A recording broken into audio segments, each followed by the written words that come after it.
look of his worship and contemplation of the akhirah.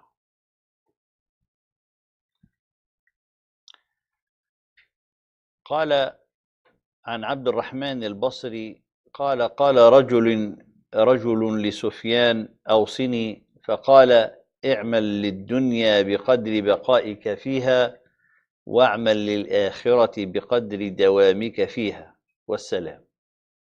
So it's like, this is kind of a letter.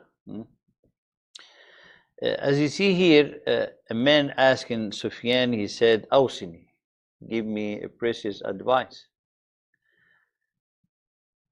فقال اعمل للدنيا بقدر بقائك فيها, work for this dunya, a work that match how long you're going to live in this dunya,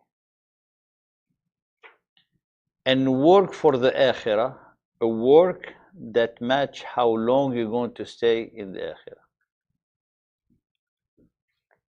And he didn't stay, he said dawamik, which is an eternity that you're going to be in the akhirah.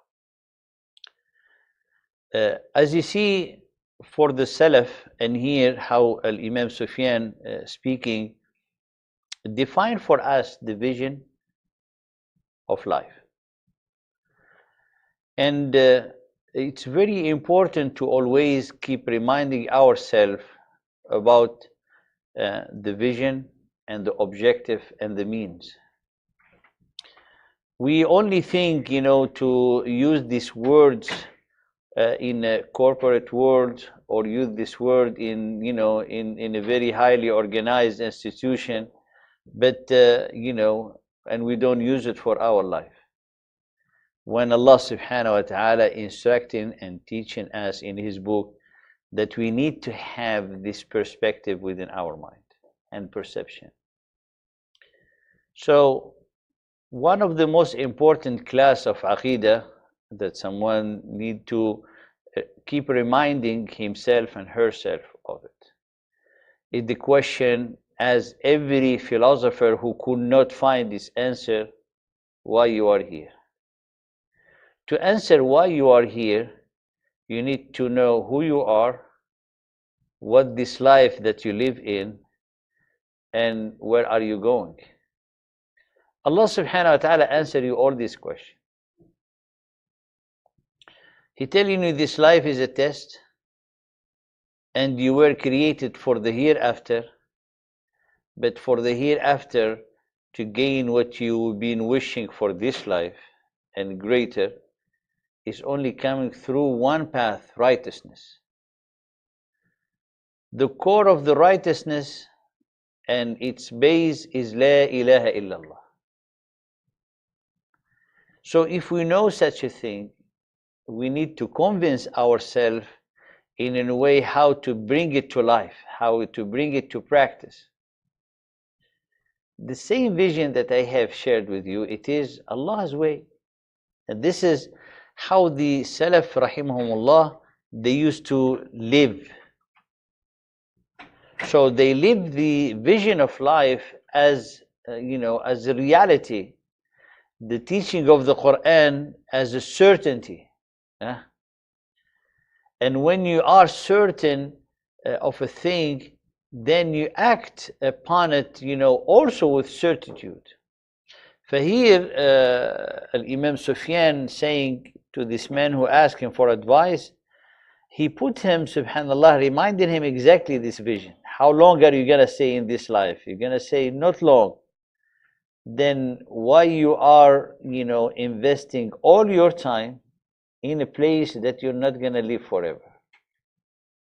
فقال اعمل للدنيا بقدر بقائك فيها. Now, if we try to put this in practice and bring this to translate it into a calendar or a schedule, because here Imam Sufyan, he's emphasizing on time. Emphasizing on what? On time. So I say, how much time I given to Allah and how much time I'm given to the dunya.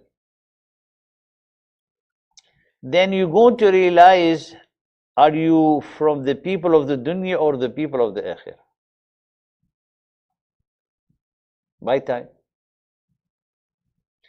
And the time is, subhanallah, the gift and also is a punisher is the same time. Because the time is the environment in which every one of us is locked in. Allah subhanahu wa ta'ala, He swear by the time, قال والعصر, والعصر, by the time. إن الإنسان لفي خسر. Indeed, man in utter loss. So the ayah start with the fact. We can put the ayah, inshallah, to. Do you have any Quran here?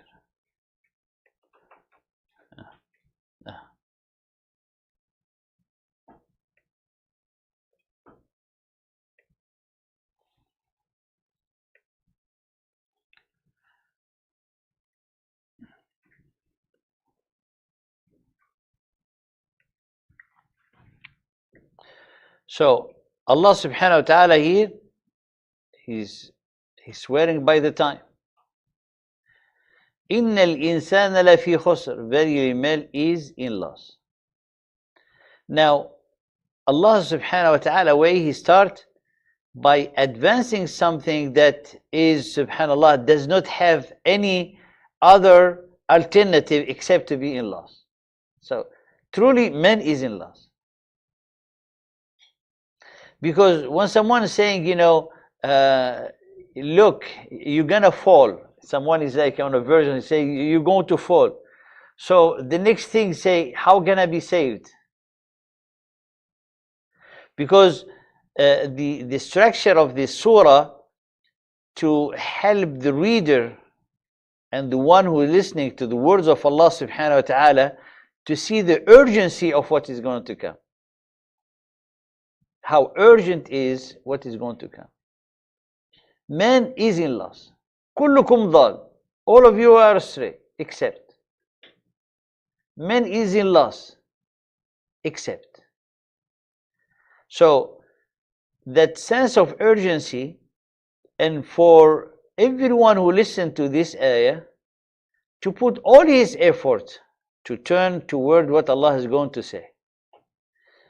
إِلَّا الَّذِينَ آمَنُوا وَعَمِلُوا الصَّالِحَاتِ وَتَوَاصَوْا بِالْحَقِّ وَتَوَاصَوْا بِالصَّبْرِ. Except for those who have believed and done righteous deeds and advise each other to truth and advise each other to patience.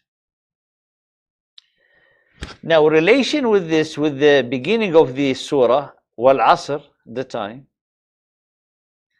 So, the time is the test. It's the time of the test, is the test. That's why Imam Hassan al-Basri saying, your life is days. Is days. Your life is days. If you do not invest in these days, you are losing your life. You are losing your life. So, in this area, look, you see, the loss is indeed imminent. Only what is going to help you those days in which you live according to what Allah subhanahu wa ta'ala said in the last ayah. So look the Salaf, how they look to the Quran, to the teaching of the Prophet sallallahu alaihi wasallam, to be a life, a spirit, a way of thinking.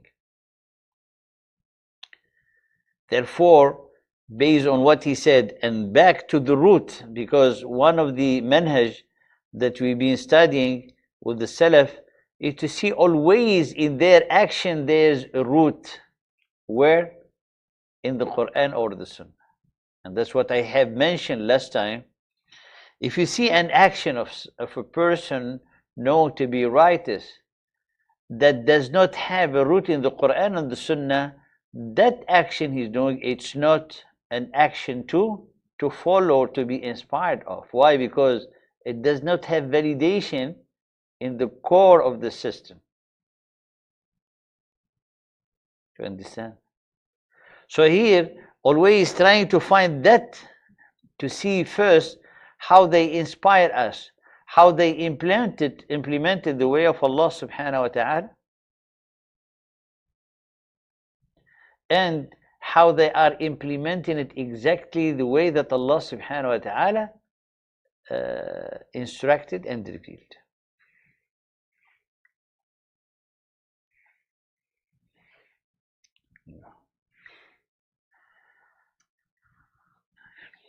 فقال اعمل للدنيا بقدر بقائك فيها واعمل للآخرة بقدر دوامك فيها.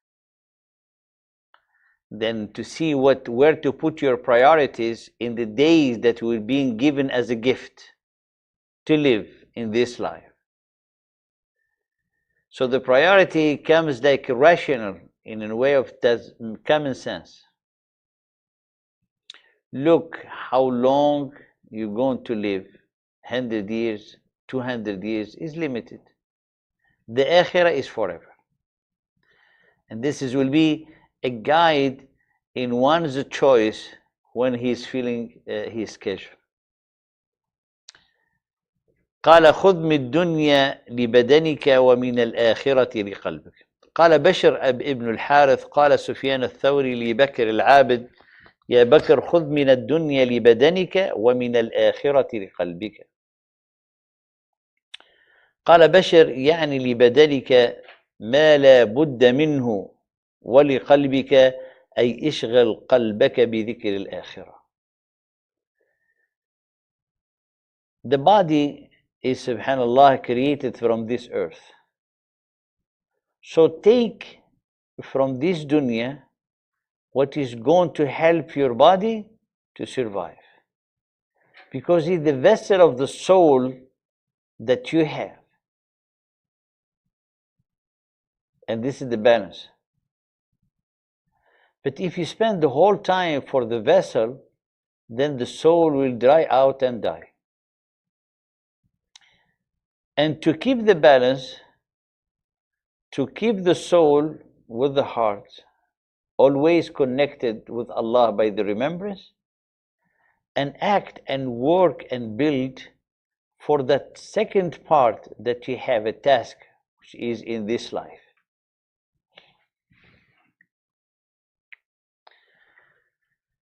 قال سفيان عليك بالزهد يبصرك الله عورات الدنيا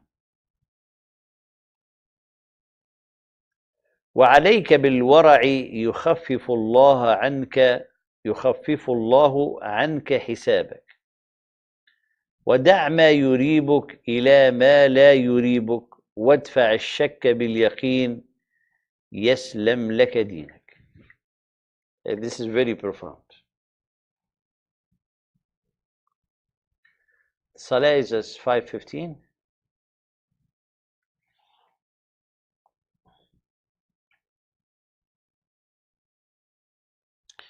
عليك بالزهد. عليك بالزهد, like endure yourself on zuhd. So we have to understand the meaning of the zuhd, which يبصرك الله عورات الدنيا. Allah make you see the awrat of the worldly life. We'll explain it. وعليك بالورع, and endure yourself on wara, or be strive or attain the level of the wara. يخفف الله عنك حسابك. Allah make light for you your judgment.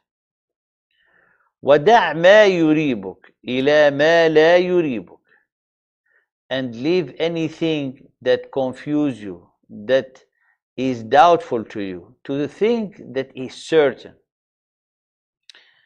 وادفع الشك باليقين, and any doubt you have, knock it or remove it by certitude, certainty. Your deen will be easy for you, and you will be sound and healthy. يسلم لك دينك.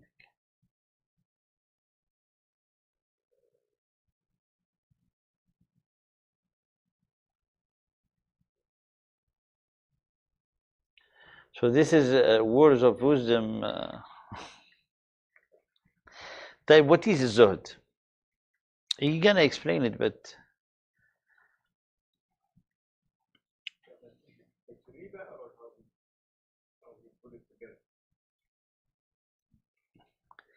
well, that's why we study them. Subhanallah, Allah give them hikmah. يؤتي الحكمة من يشاء ومن يؤتى الحكمة فقد أوتي خيرا كثيرا. Allah gives wisdom to whom He will, and whoever who is being given wisdom, he gets the whole, a lot of good thing. I mean, abundance of goodness.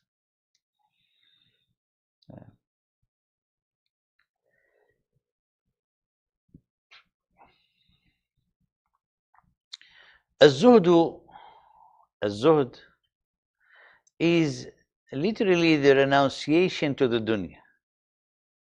But the renunciation to the dunya does not mean that you remove yourself from the society.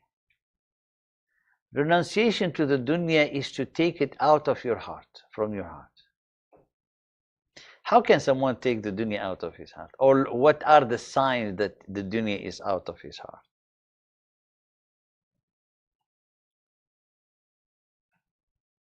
The dunya is out of his heart of a person when, subhanallah, he's not craving what other people they have. When he's not, craving this dunya to have more and more and more. Have that contentment with what he has or she has. And the thing is, we should not also confuse the zuhd by being like poor, destituted from things. No. You can have the most beautiful thing and you are zahd. You can have great, beautiful transportation, nice clothes, and you are zahd.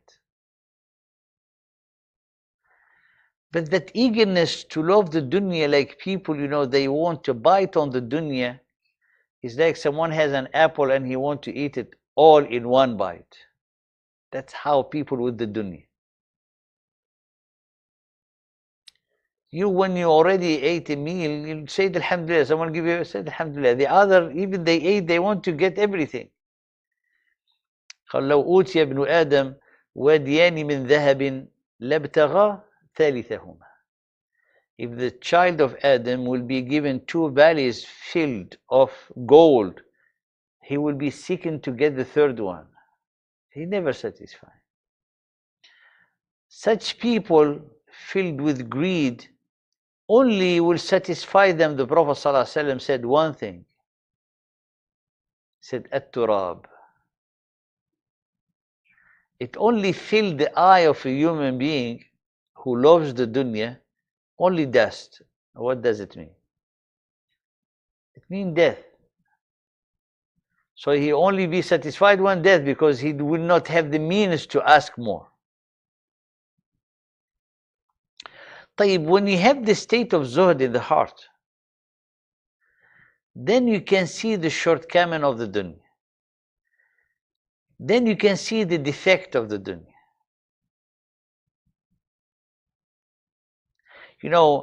At the facade, someone is very good looking, brushed, nice clothes, looks like, attractive, beautiful. It might be a thing but a zuhd help one to see beyond that window. He can see the reality of things.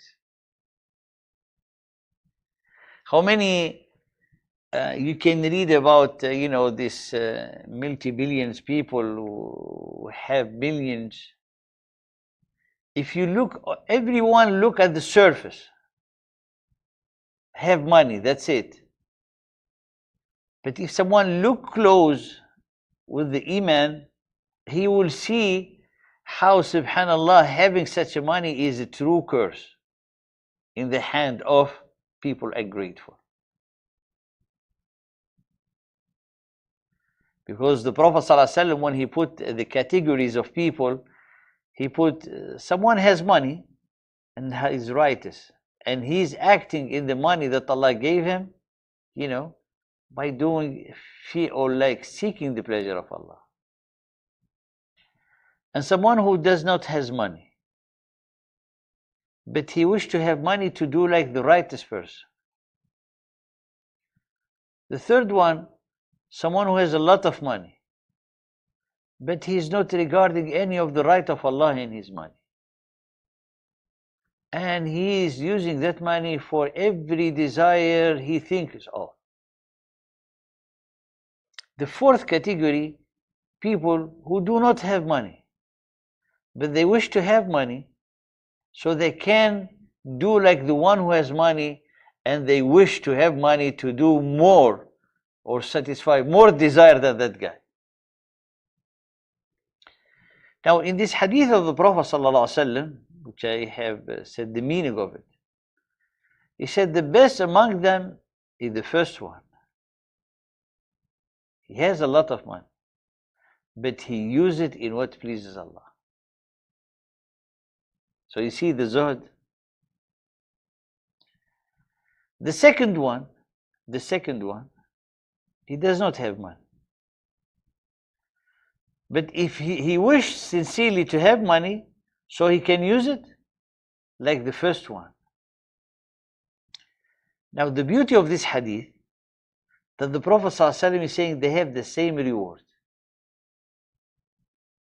See? So sometimes people, they want to be rich, and their own intention make them to be the highest in Jannah. Intention, sincere intention. Imagine someone, he gave a sadaqah $1 million. A poor person sincerely said, Ya Allah, if I have 1 million, 2 million, I will give them. And Allah knows, if he had, he will give them. Allah will give him the reward of the sadaqah of 1 million. The third category, the one who has money and he's violating all the types of Allah subhanahu wa ta'ala. That's the worst. And the one who does not have money and he's wishing to have money so he will do like this guy. The Prophet ﷺ, they said they are in the wizard the same. The wizard, they have the same load in the day of judgment of sins. So imagine those people who are fond of reality TVs and they wishing to be like those who sing. In some cases, they have the same sins. They are in their houses, and the other people, they do whatever what they do, they have the same sins. فالزهد help you to see the shortcoming of the dunya, to see the reality of the dunya, to see that it's فانية. That's Imam Ali radiallahu ta'ala anhu, he used to say in his Qiyamul Layl, don't distract me, don't delude me. I know who you are. He's talking to the dunya. I know who you are. لا تغنين. You cannot. And this is the way of the Salaf. Because truly someone can be wrapped, in a lot of things that he forget what is the dunya.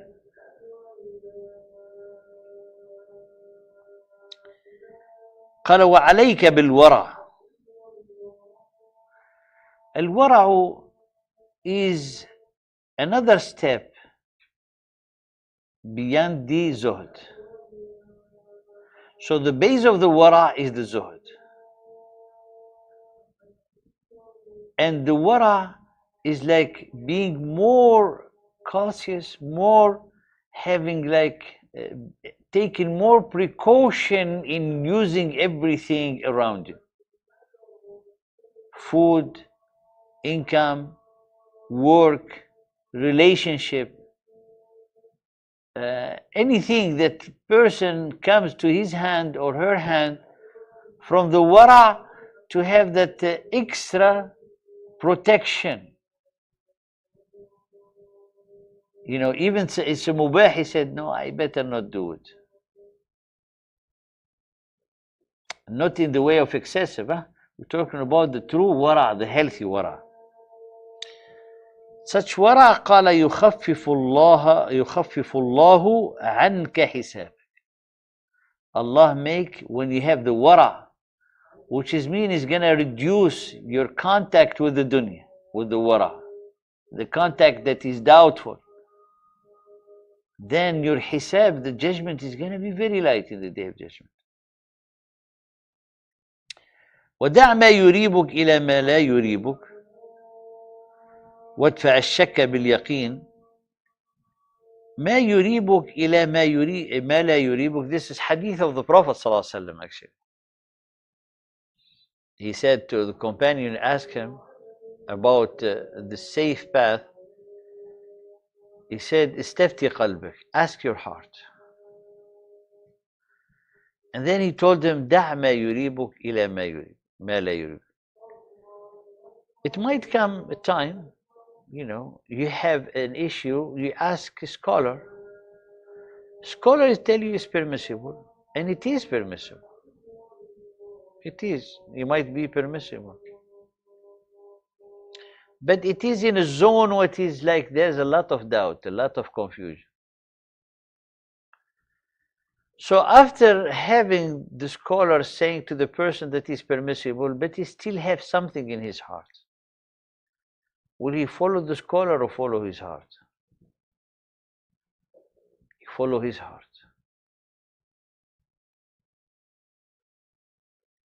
If you follow the scholar, it's not going to be sinful, because the scholar told him the fatwa according to a mechanism of extraction of the law that Allah subhanahu wa ta'ala and His Prophet sallallahu alaihi wasallam defined. However, when you do something that you're not comfortable with, it's going to cause, a hurt. It's going to cause a uncomfortable feel. And that has a negative impact on the iman. So if you don't need it, why you get in it or you do it when you're not really very comfortable? It might come a time after that, maybe a week, maybe a month, that one's heart open up to that issue and he's ready to do it based on the permission he gets. Rather, then he will do it. So this is another step on how to protect our hearts, even think we know that it's halal, but someone is not yet there to accept it. Not yet. Some, for example, of food, people believing it's forbidden because it has some in the ingredient something that is haram. Some studies show that ingredient, yes, it is original haram, but now that it's transformed, it is not haram because it changed. Therefore, this product is permissible. The person, as soon as he heard permissible, he took the product, but he does not feel it. So he has a doubt about it. I said, don't use it. Put it aside. However, the etiquette, you're not going to say it's haram. He said, but the scholar said it's okay. He said, no, that's wrong because it's haram. That's a sin. So this is an individual. This is a matter within yourself. Example that we have in our society, for example, the concern of the meat. Some people, they say this meat, it's okay. Others say, if it's not dhabiha, I will not get it. They said, that's fine, that's ma yuribuk. So get to the certain side to preserve your iman. However, do not accuse those who use the other meat. So this is da' ma yuribuk ila ma la yuribuk, is something to preserve and to maintain and protect your iman. وادفع الشك باليقين. الشك is the doubt. اليقين is the certainty. وادفع الشك باليقين, this is actually one of the principal rules of jurisprudence in Islam. فيقول the rule saying that the shak cannot remove the yaqeen. Impossible. Huh? What does it mean? Example. Someone, he did wudu and he going to pray Asr. While he's going to pray Asr, he has a doubt that he might have broken his wudu. So this is a doubt.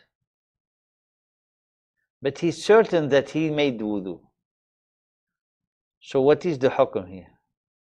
The ruling. لا يزال. So here you go pray. Why? Because you are certain that you had wudu, but you're doubting. And this is yaslam dinik, which is mean you're not gonna be someone excessive and extreme in your deen, because you're gonna keep yourself moderate. The Prophet ﷺ said, you pray and you feel something happen, maybe in one stomach, that caused the break of the wudu. Look, the Prophet ﷺ said, قال فلا ينصرف, he should not leave the prayer unless he hears a sound or he smells something. So hears a sound and smells something, what does it mean? That's yaqeen, that's certainty. There's no more than that someone signed that who broke the wudu, right?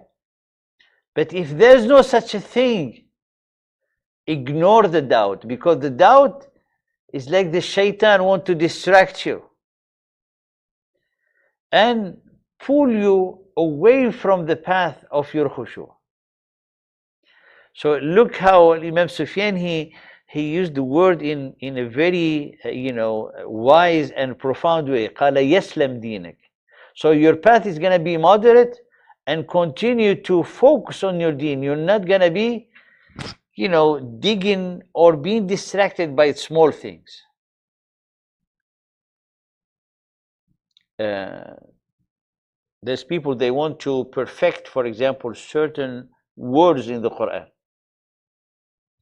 And Imam Ibn al-Jawzi have in his book, Kitab, he has the book of the smart ones and he have the book of al-Ahmaq. Ahmaq is the dumb people. So he put all the akhbar, kind of collected stories. So in a chapter he called what he called Talbis Iblis.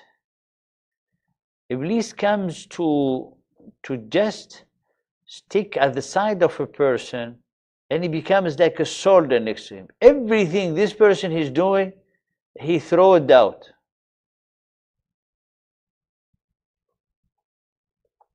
For example, someone entered the toilet. He step on something, it's water. And something he feel like splashed back and attached his clothes. So the shaitan, he said, that water is impure and it might have things that are impure, then your clothes are now impure. So you see this person rushing out from the toilet, going to his car, driving to his house, change his clothes to come back. You realize that is a true story, right? So this is Talbis Iblis. This is Talbis Iblis. If someone will listen to Iblis, that's it. He's done. He's cooked. He's burned. So Yaslam Dinak, to put peace in your deen, to put soundness in your deen, be strong to base your judgment on yaqeen, on certainty.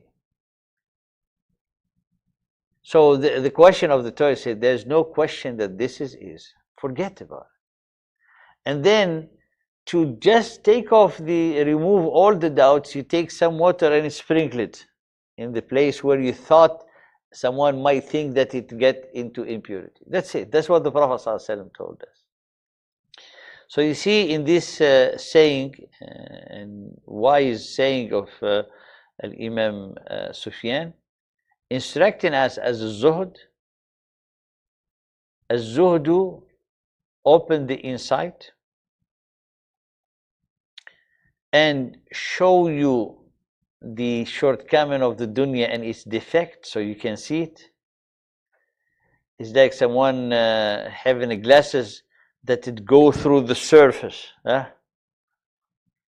kind of an MRI. Because that's how the zuhd, what it does.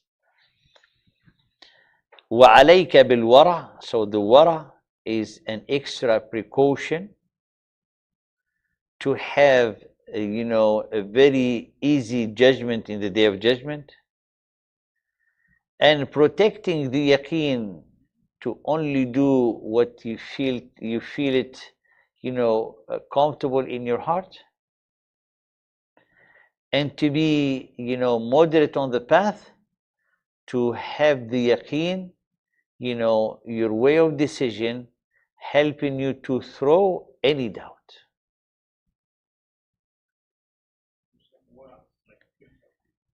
Huh?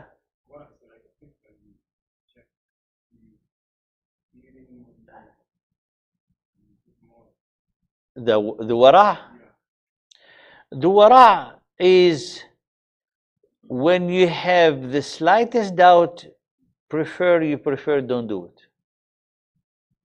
The wara in transaction, you say this is, I don't know how much, but if you're going to sell it, the wara is to give more details, to give, for example, the details that this, for example, has two problems. So you disclose them. This is the problem that this device has before you buy it.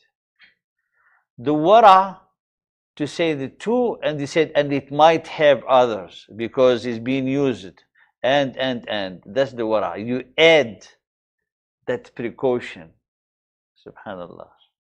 So that's the wara. An example of wara. طيب, we'll go pray inshallah and come back. Meet you after the prayer.